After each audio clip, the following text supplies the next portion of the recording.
This month's podcasts are sponsored by Aubergine Legal. Do you sometimes worry that your business isn't meeting all its legal compliance requirements and wonder if you're ticking all the legal boxes? Are you losing sleep worrying about a piece of legislation that you may or may not be complying with? Perhaps you need some help with your client contracts or your data protection compliance. Or maybe you're worried that your website doesn't have the right documents or legal notices in the right place. Perhaps you have a brand that you want to protect with a trademark. How about if you could outsource it all and eliminate all of your worries? If so, then get in touch with Aubergine Legal, a friendly commercial legal consultancy offering practical and clear commercial legal advice without the overwhelming legal jargon, taking the worry away and helping you to protect your business and minimise your risks.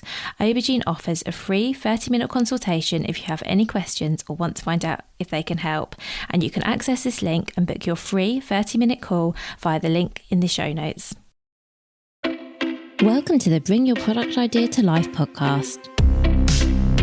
This is the podcast for you if you're getting started selling products or if you'd like to create your own product to sell. I'm Vicky Weinberg, a product creation coach and Amazon expert.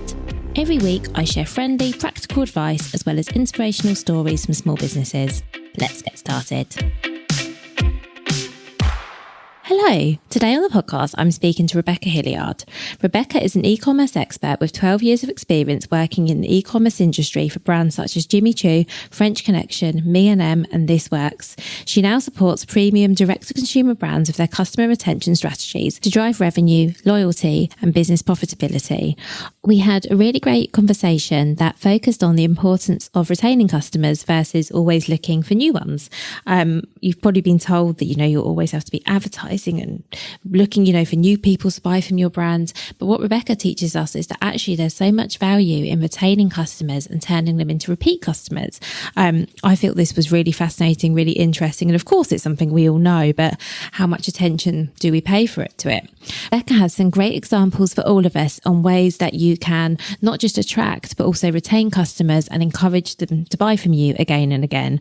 So as I say, it's a really practical episode. There's a lot for you to think about here, for you to consider, and then to go away in action. I really hope you enjoyed this episode with Rebecca.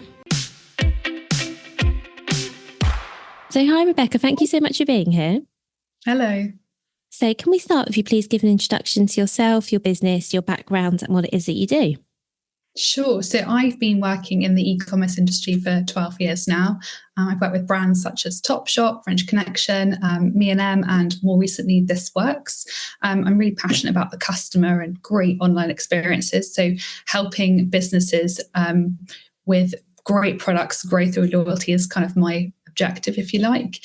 And after working with brands over the years in-house and in the consultancy capacity, it's definitely clear that brands in terms of growth want to prioritise acquisition when in fact actually customer sort of retention, that piece is how you can profitably grow and it's far more sort of cost effective. And I had my daughter a few years ago. I'd always wanted to be my own boss and I was just like, now is the time if I'm ever going to work for myself. This is the kind of time. So now I've been freelance for a few years now, and I'm helping sort of premium direct-to-consumer brands with their customer retention strategy and helping them grow through putting strategies together and supporting them on their implementation. Thank you. And I am so excited to talk about customer retention with you. Obviously, it's a really important topic. What I'm really curious to know is, obviously, you've got lots of experience working with some really big name brands. You mentioned Topshop and ME+EM, so like big brands we all have heard of. So I'd love to know a little bit about your experience there. And then whether there's anything that you've experienced or learned working with large brands that you feel that small businesses can learn from and perhaps emulate or do in their own way. Sure. So there's definitely a stark contrast when it comes to sort of these bigger corporate brands versus the smaller ones. Early on in my career, I worked for sort of some big high street brands. Typically, the environment is a lot more formal. They've got set processes and it's very sort of hierarchical. And there's kind of what I found was definitely in a more junior role at that time, but there's a real lack of autonomy. Your roles are often very siloed, so days are very similar. And it's very rinse and repeat. Definitely not as an agile type of business. And it takes so much longer to get anything signed off. So it's very, very slow moving. So that's what I've kind of found working with those brands. the most of my career has been now working with smaller and growing businesses, which I definitely prefer. The roles are usually a lot more fluid. You're wearing many hats. Even though I was in e-com, I'm helping in the marketing function, sometimes being pulled into customer service, which I really like. Smaller brands I find a lot more exciting, and you definitely have a sort of broader range of responsibilities. You're working across departments I mentioned, and you just learn so much. And I'd say typically the role and the business itself is more agile. You can adapt quickly to different changes, be more reactive. And it's just, when you're a part of that, seeing that business transform over time, it's really satisfying to see those results, and knowing that you have sort of a greater impact and influence in what happens. That's really interesting. Thank you. It definitely sounds like there are ways in which a small business has an advantage, actually, in terms of being able to be a bit more agile, maybe able to implement change a bit quicker. When we're thinking about customers specifically, are there any ways in which you think a small business has the advantage? Because I do know that as a small business owner, sometimes you'll look at the bigger brands who are doing, maybe in a similar space to you, and you just think, oh my gosh, how can I ever... I'll use the word compete, whether that's the right word or not, but, how can I ever, be what they are, do what they're doing? So I'd be really interested to know if you think there are any ways in which, when it comes to specifically to like attracting and retaining customers, any ways that in which a small business might actually have a bit of an advantage. I mean, I think it's just knowing knowing your customers, and a lot of these businesses, I think these larger corporate businesses, in my experience, I'm talking from my experiences, they're putting kind of, obviously, the sales and business objectives, but a lot of them lack putting the customer at the really heart of the business strategy. It's very easy to compare with anything, but there's so many advantages, as you said. With smaller businesses, you can, have that humanize the brand, be more personable, especially if you're a founder-led business versus corporate. You can be the face of the brand, reach out to your customers, make them feel special, make them feel heard. It's definitely an advantage, I would say. That makes sense. So I guess what you're saying is you can actually, as a small business, you can actually get to know your customers and communicate with them like on a more personal level. I would say so, yes. Yeah, I agree, actually. And I also think there's something about with a small business, it's almost if you're willing to sort of be the face of your brand or share your story, I think there's that as well, isn't there? That I think I was having a conversation with someone yesterday about how with a small business, you may connect to them a bit more because there might be something about the founder or the business that really resonates with you. And it can be a lot harder to feel like an emotional connection sometimes to what some of the bigger brands.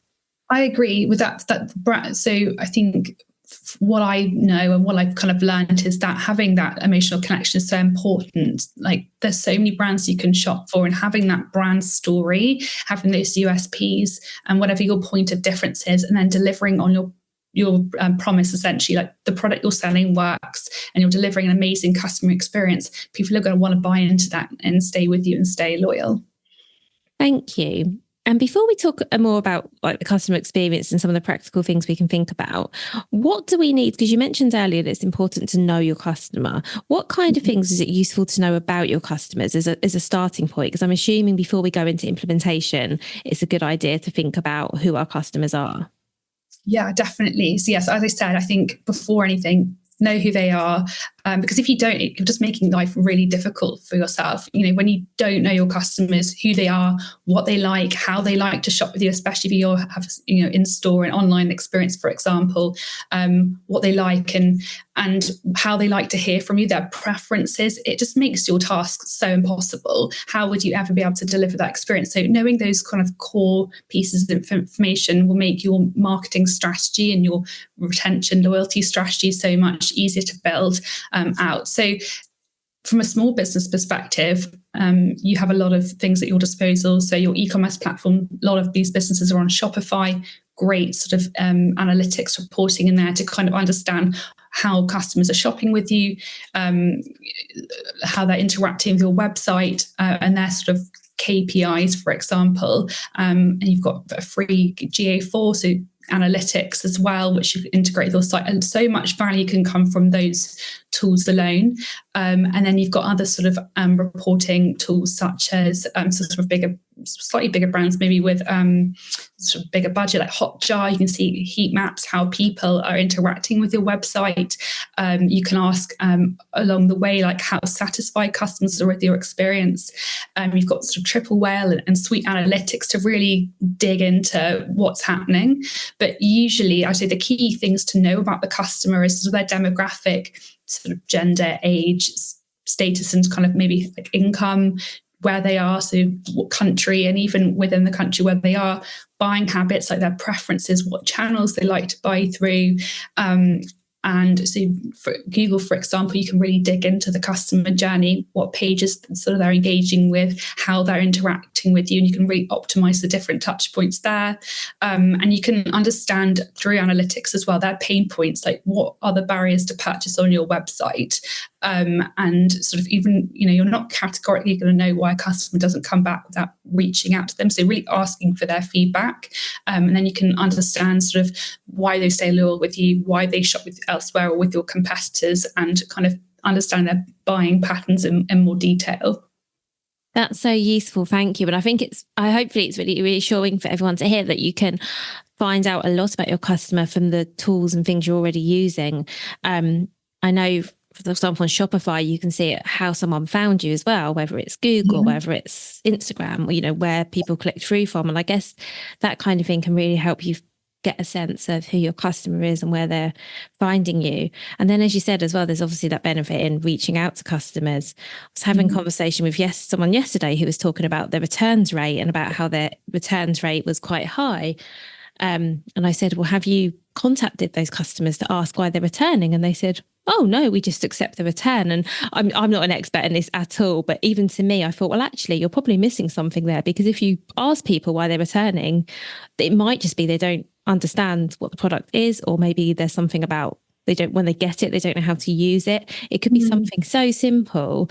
And just by improving that, you could obviously reduce your returns rate, but also like help your customer as well, because presumably they wanted whatever you had to buy in the first place. They actually purchased it. So I think there's a lot to be said for actually sort of personally reaching out to people as well. Definitely, to get that insight as well, because it's maybe something to do with that your product descriptions or imagery, that you need video to kind of explain that product more. Or maybe the site, if it's a fashion brand, for example, which typically has a higher returns rate, say than like, I don't know, a beauty brand, it's something there, and you can kind of get a sense of really what's happening. And then obviously you don't want to be hemorrhaging that money by having to process returns. So getting that finesse-free feedback is really important. Yeah, I think so too, because I was looking at it, like I say, I'm not an expert, and the person I was talking to, they were saying to me, well, why do you think this is? And I was saying, well, I could give you so many guesses, pretty good guesses, but actually, if you take what I think and it's the wrong thing, you might end up making the wrong fix and putting your energy in the wrong place. So I think it can be a bit vulnerable reaching out to customers, but I feel like they always would appreciate it. People love getting feedback. People, I think they really value that. That feedback loop is so important. People love talking about their experience, especially if it's like more of a negative one. They usually are quite receptive to things like that. So it's definitely worth implementing into a business process. I think so. And one thing when I had my product business, I noticed is that if somebody submitted a return, which didn't happen too often, and I contacted them and said, I'm really sorry, you feel you have to return this, can I make it right?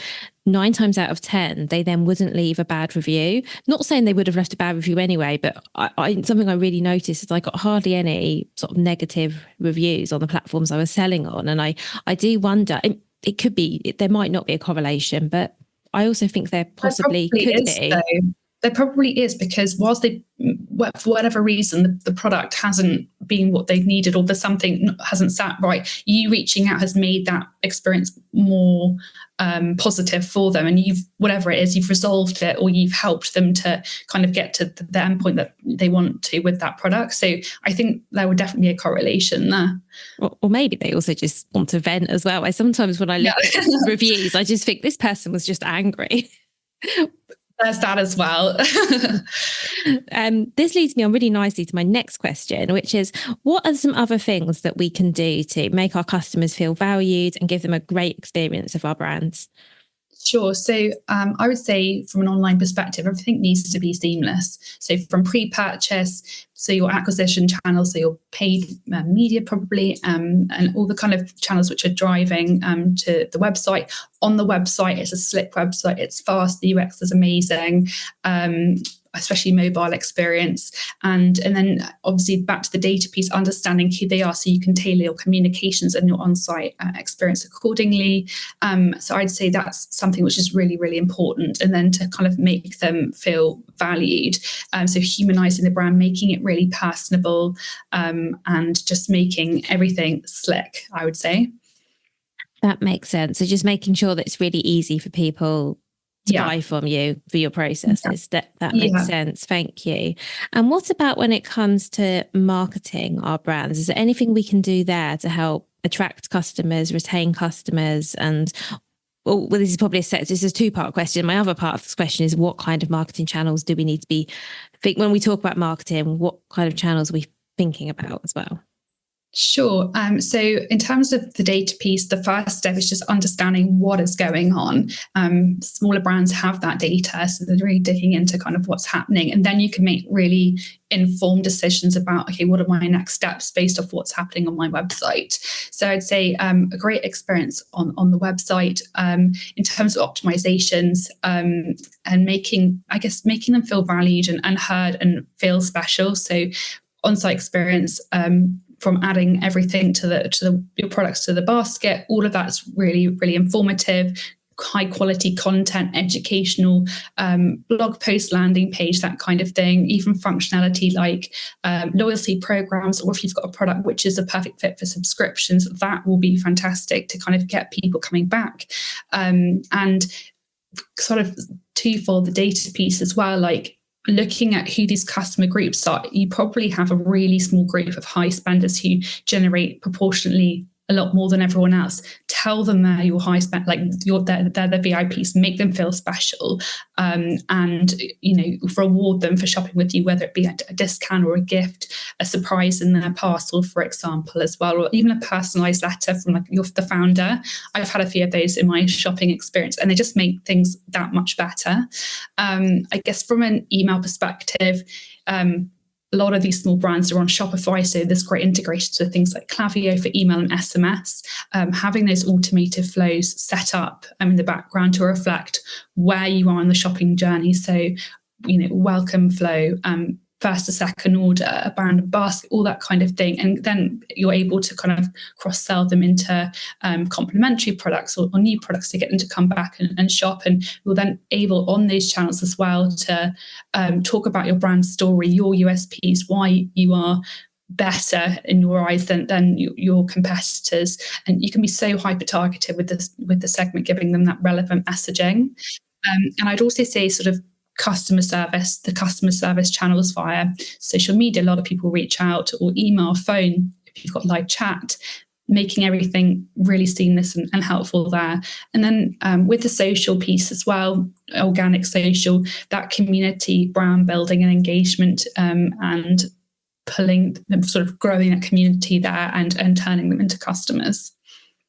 That's really good. Thank you. I think that's all really useful, practical things that people can do, because I think it can be hard for a products business to think about how you can build like a community almost. And I think the brands that do it really well.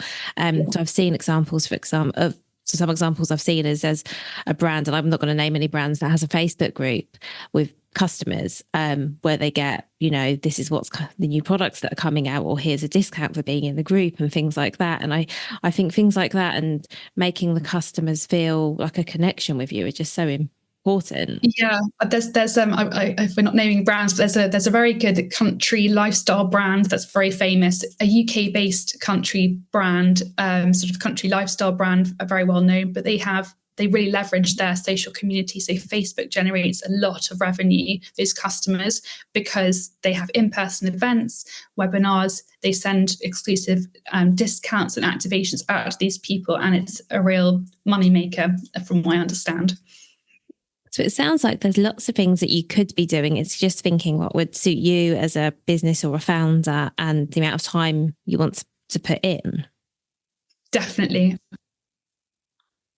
And we spoke a little bit about this earlier. You touched on the fact that one thing you specialise in is customer retention. So why is it important to retain customers versus always looking for new ones? I assume that we obviously all do need some kind of new audience finding us. But why do you believe that the most important thing is retaining the customers that we have? Yeah, so in short, a repeat customer or an existing customer is far more beneficial for your bottom line. The simple fact is that repeat customers will generate more revenue for your business. They'll bring in higher profits. They usually will have a higher lifetime value. They're far cheaper to support on an ongoing basis than a new customer. So many reasons. Marketing efforts for sort of repeat customers are more cost effective for you. So those retention things you have in place rather than sticking lots of budget into Meta as well. They'll buy more over time. They usually spend more per order. So you've got nice average order values there. You've got really positive word of mouth marketing, which is free. And they give you what we talked about earlier. So really great brand feedback. They'll love to talk in that feedback loop. So they can maybe highlight barriers to purchase and just really help you make great optimizations on your website, real sort of community and sort of brand advocacy as well. And I guess from a commercial perspective, they're a lot easier to sell to. You can cross-sell, upsell them, new product launches. So yes, they're a brilliant thing to sort of optimize within your business. I'm absolutely convinced. Do we know why? Out of interest, you may not know the answer, and it's absolutely fine. I'm just curious. Do we know why people are more likely to spend more money with you if they've bought from you already? Is there any sort of science behind that? Well, I think in simple terms that once you've kind of got a customer, they're bought into your brand, and then you've got them. You're not, and then you're then probably retargeting them through email, which is or targeting them through email, which is cheaper than say spending, I don't know, whatever the cost per click is or cost per acquisition numbers are via Facebook or Instagram, that kind of thing. But they're going to spend more over time with you, and you're able to communicate with them. They keep having sort of more positive experiences with you. They're more likely to come back, and if the products that you have are doing what you say they're going to do, they're going to keep buying into that, and your, I guess, human emotional messaging as well, in very basic terms. that makes so much sense. And I think I'm just thinking of my own buying habits as well. And I think also there is an element of you like what you like and you become a bit of a creature of habit. So I'm thinking this probably it applies to not all product categories, but definitely things like food and beauty. If you find a brand that you like or a product you like, I think a lot of us will just keep buying that same product, if it's something that works for our skin or something we like to eat or whatever it is.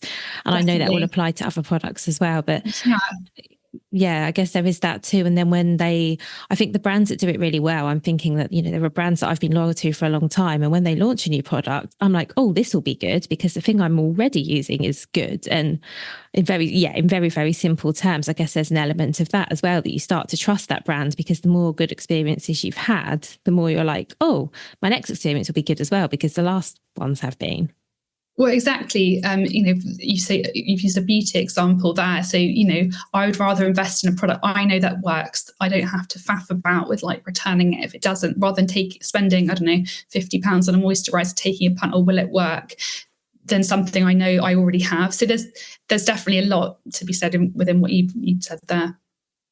And what are some practical ways? Because like I say, we are all convinced that this is what we need to be doing. Obviously, there is, like I say, there's always going to be an element of needing to attract more people. Of course there is. But when we're thinking about keeping customers loyal, what are some of the things that we as small businesses need to be doing in order to do that? Because I'm assuming that we can set this in motion right from their first interactions with us.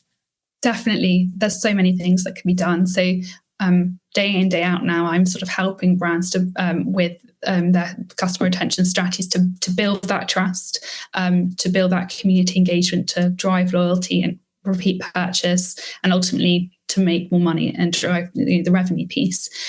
If we're looking at your website, I would say you've got a lot of data at your disposal there. Ensure your website is really easy to navigate. Everything should be sort of clear layout, intuitive menus.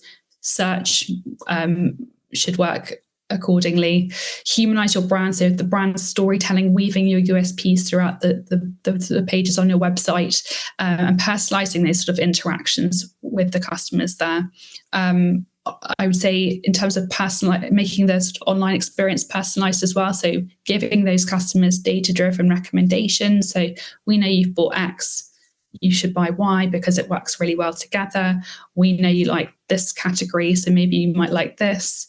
Functionality wise, I've talked about it, but a loyalty program works for a lot of businesses, and it doesn't have to be discount driven. It can be cause driven. So for if you're buying something, you're actually donating something to charity, for example.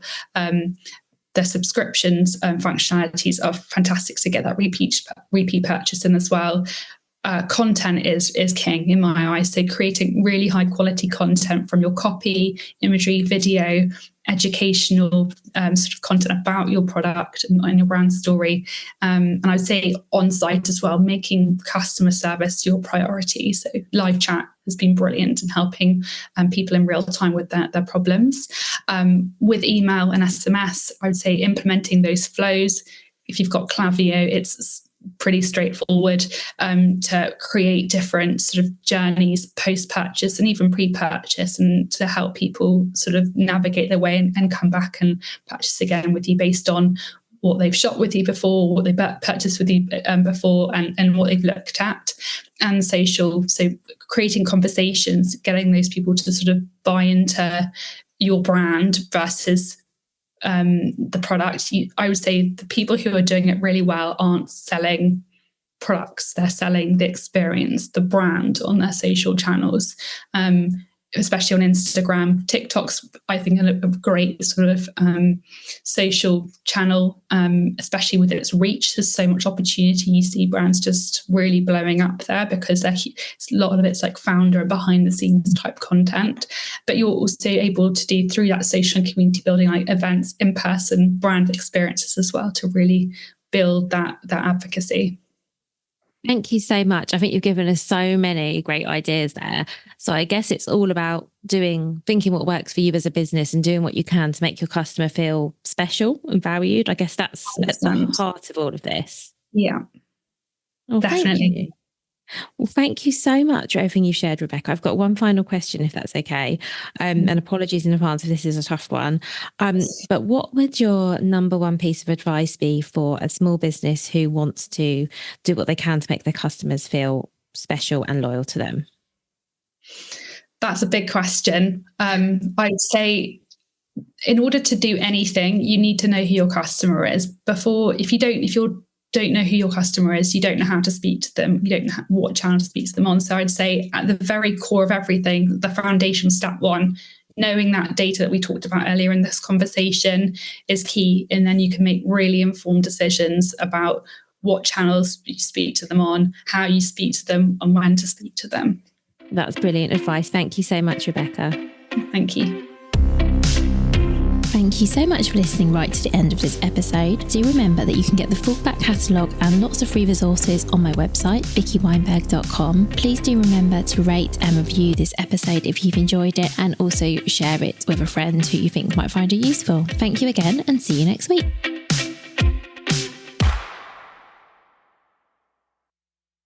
If you've been inspired to start a podcast in 2024, I really recommend my podcast host, Captivate.